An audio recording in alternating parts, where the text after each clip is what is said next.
Hello everyone, আসসালামু আলাইকুম।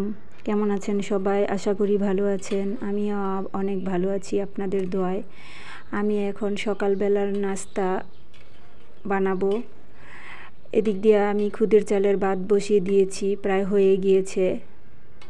তারপর এটাকে আমি একটু নাড়িয়ে চাড়িয়ে ঢাকা দিয়ে রেখেছি। আমি খুদের চালের ভাতের সাথে কয়েক পদের ভর্তা বানিয়ে নিব। এর জন্য আমি কিছু মরিচ এদিক দিয়ে ভেজে নিচ্ছি। চাপা শুটকি ভর্তার মধ্যে একটু হালকা হালকা করে ভেজে নিলে ভালো হয়। বেশি ভেজে নিলে কালো কালো দেখায়, ভালো লাগে না দেখতে। এর জন্য আমি হালকা করে ভেজে নিব। এখন মরিচগুলো ভাজা হয়ে গেলে আমি নামিয়ে নিব। এদিক দিয়ে আমি রসুন পেঁয়াজ কেটে নিয়েছি, এগুলোকে এখন আমি ভালো করে ভেজে নিব। ভর্তার সাথে পেঁয়াজ আর রসুন একটু ভালো করে ভেজে নিয়ে ভর্তা বানালে বেশিক্ষণ ভালো থাকে। কাঁচা কাঁচা ভর্তা বানালে সহজেই নষ্ট হয়ে যায়। এর জন্য আমি ভর্তা বানালে ভেজে নেই।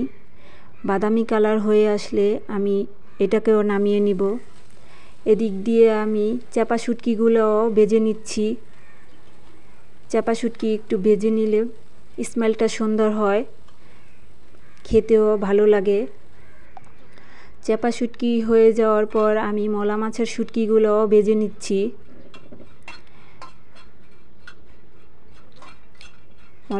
মলা মাছের শুটকিগুলো ভাজা হয়ে গেলে আমি এগুলোকে নামিয়ে নিব। তারপর এই যে দেখেন, আমি পেঁয়াজ রসুন চাপা শুটকি মরিচগুলো রেডি হয়ে গিয়েছে। এদিক দিয়ে আমার মলা মাছের শুটকিগুলো প্রায় কমপ্লিট। এগুলো নামিয়ে আগে আমি চাপা শুটকির ভর্তাগুলো বানাবো। এই যে অফ ক্যামেরায় আমি বানিয়ে নিয়েছি, এখন আপনাদের দেখাচ্ছি। দেখেন কি লাল টকটকা হয়ে গিয়েছে। খেতেও খুদের ভাতের চালের সাথে অনেক মজা হবে। তারপর আমি বিচি ভর্তা কাঁঠাল বিচি ভর্তাগুলো বানিয়ে নিয়েছি।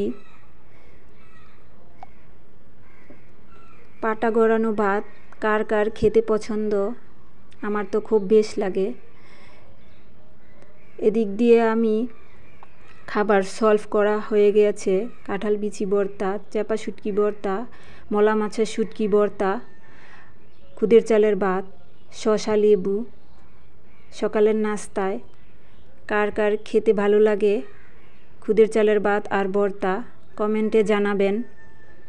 আর ভিডিওটি ভালো লাগলে লাইক কমেন্ট শেয়ার করে দিবেন। কাছে থাকা বেল বাটনে ক্লিক করে দিবেন। সবাইকে বেশি বেশি শেয়ার করে দিবেন। এই যে আপনার ভাইকে আমি খাবার সলভ করে দিয়েছি, সকালের নাস্তা। সবাই ভালো থাকবেন। আল্লাহ হাফেজ।